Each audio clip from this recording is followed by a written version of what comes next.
क्या टेंशन है, हम तो हिंदू हैं, पुनर्जन्म में भरोसा करते हैं, इस अटेम्प्ट में नहीं तो अगले जन्म में लड़की तो मिल गई।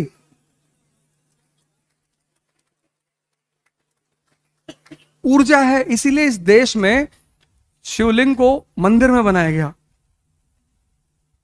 उसके ऊपर कोबरा साहब, विज्ञान भैरव तंत्र एक किताब है, कभी तुम्हें मौका लगे जरूर पढ़ना, कन्वर्जन ऑफ एनर्जी।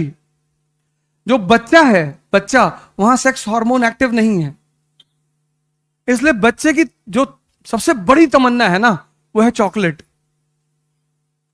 उससे बड़ी उसकी तमन्ना नहीं है, स्त्री उसकी तमन्ना नहीं है, पुरुष उसकी तमन्ना नहीं है, उसकी तमन्ना है चॉकलेट। फिर बुजुर्ग, उसकी तमन्ना बहुत है, ताकत नहीं है।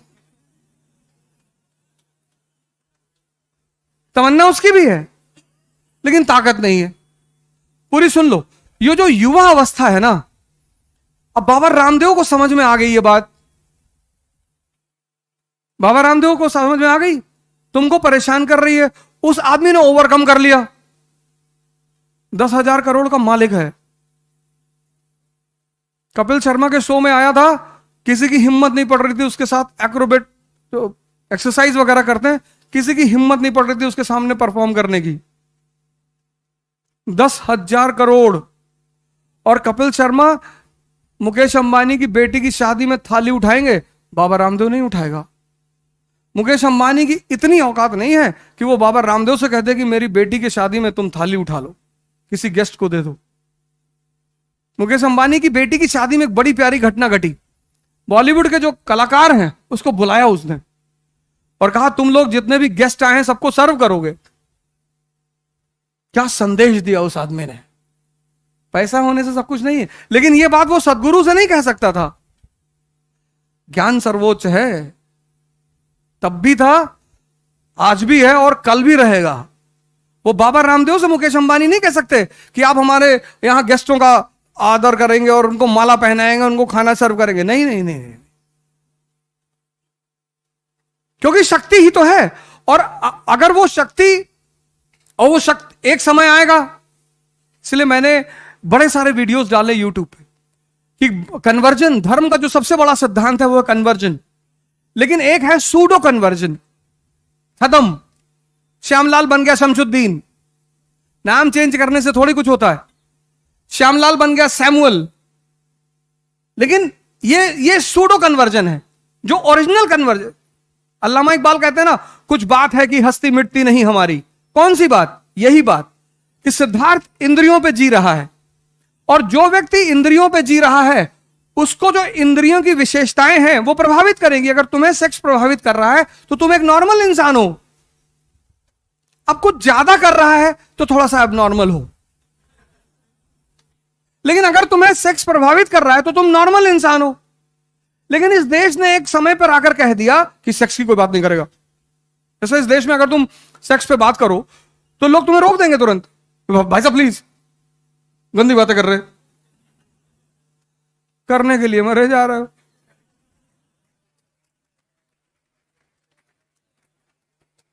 बात तो कर लो। तो वो आचार्य रजनीश ने जब पहली बार वो प्रवचन दिया जिसपे वो किताब बनी संभोग से समाधि, और अब बड़ा बवाल हुआ इस देश में, भ्रष्ट आदमी है ये। यही एकमात्र देश है दुनिया का जहां दीवालों पे हर जगह लिखा हुआ है निराश पुरुष मिले।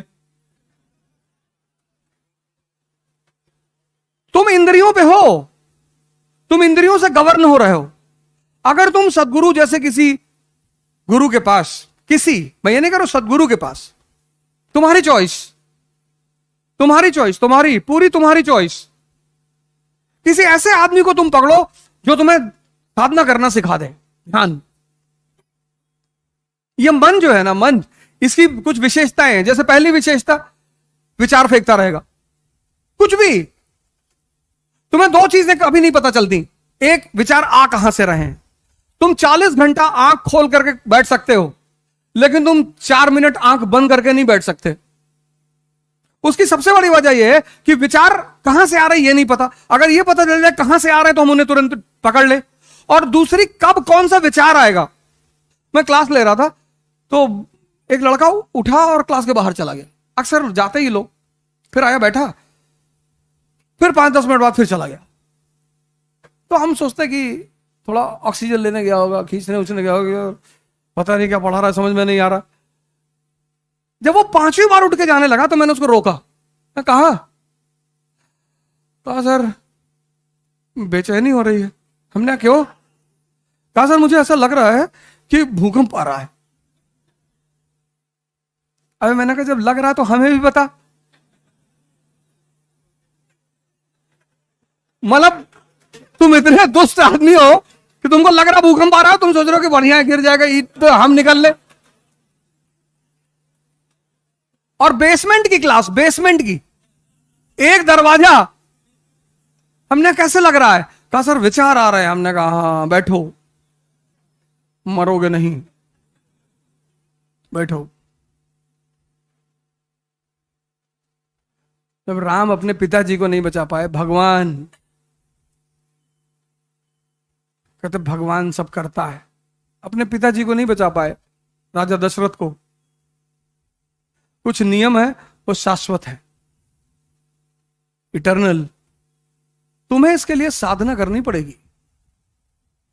तुम सबको, यहां जितने युवा बैठे हैं, यही तो भगत सिंह की यूएसपी है। हम में और उस व्यक्ति में क्या फर्क है? ये देश आजाद उन्हीं जैसे लोगों की वजह से हुआ, और आज परेशान है क्योंकि यहां के जो भगत सिंह है उनको सेक्स परेशान कर रहा है। तुम ही तो हो भगत सिंह, जिसकी मां ने तुमसे पूछा कि बेटा शादी कर लो, तुमने कहा हम नहीं करेंगे, हमारी मां गुलाम है, हम शादी। तुम ही ने तो कहा था, तुम ही तो युवा थे, और कौन था? तुम ही तो थे। फिर तुम ही थे जिसका 4 kg वेट बढ़ गया था मरने से पहले। तुम ही थे जिसने कहा था कि 15 पेज बचा है उसको पढ़ लेने दो। और आज तुम कह रहे हो कि सेक्स परेशान कर रहा है। इसलिए ये देश परेशान हो रहा है क्योंकि यहां का युवा वो भटक गया, उसको रास्ता नहीं मिल पा रहा है। उस क्यों भटका? उसने जीवनियां पढ़नी छोड़ दी, उसने ऑटोबायोग्राफियां पढ़नी छोड़ दी। वो एक मेरे मित्र हैं, उनके भाई भतीजे राजेंद्र नगर में रहते थे, अब तो वापस घर चले गए। तो उन्होंने मुझसे कहा कि अवध यार जरा उसको पैसा दे दो कुछ। हम पैसा लगा नहीं पाए, कुछ दे दो। तो हम उनके कमरे पे गए पैसा देने के लिए। तो वो कुछ हल्दी और शहद वहद लगाया हुआ था चेहरे पे। तो हमने पूछा कि ये क्या है? कहा भैया चाचा वो हल्दी लगाए हैं, शहद लगाए हैं ना। क्यों? कहा कि इससे चमक आती है। तो उन्हें तुरंत फोन निकाल के अपने वो मित्र को फोन किया। हमने कहा इसको ले जाओ, ये अगर 60 जन्म आईएएस देगा तो भी नहीं होगा इसका। ऐसे क्या कह रहे हो यार? मैंने इसका बेसिक कॉन्सेप्ट नहीं क्लियर है। ये चमक आ रही है पावर की वजह से, यहां क्यों नहीं आ रही, वहां क्यों नहीं आ रही है? जब इतना बेसिक सिद्धांत तुम्हारा क्लियर नहीं है तो तुम आईएएस बनोगे?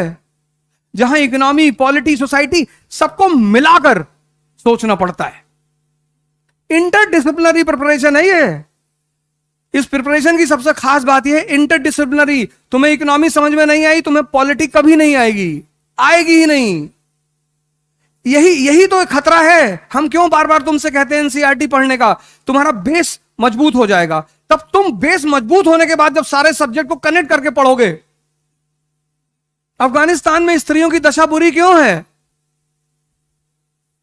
क्योंकि वो इकोनॉमिक तौर पर इंडिपेंडेंट नहीं है। पराधीन सपनों सुख नहीं, इस्लाम रीजन नहीं है। इस प्रिपरेशन की सबसे अहम पहलू क्या है? इंटरडिसिप्लिनरी। यहां तुम सेग्रीगेट करके नहीं पढ़ सकते।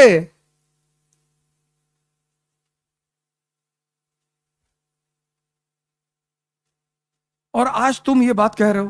तो मैंने कहा मैं पहले तो तुमको पैसा नहीं दूंगा। मैंने अपने मित्र से कहा मैं इनको पैसा नहीं दूंगा और ये आईएएस कभी नहीं बनेगा। शंकर जी कौन सा फेस पैक लगाए हुए? ताकत है, ताकत। स्त्री लक्ष्मी की तरह है, वो विष्णु का ही वर्ण करेगी। तुम कहानियां पढ़ के कुछ सीखे ही नहीं। तुम उसके सामने अच्छा बनने की कोशिश करते हो कि मैं सिगरेट नहीं पीता। पियो, कौन मना किया तुमको? जहर भी पीना चाहिए।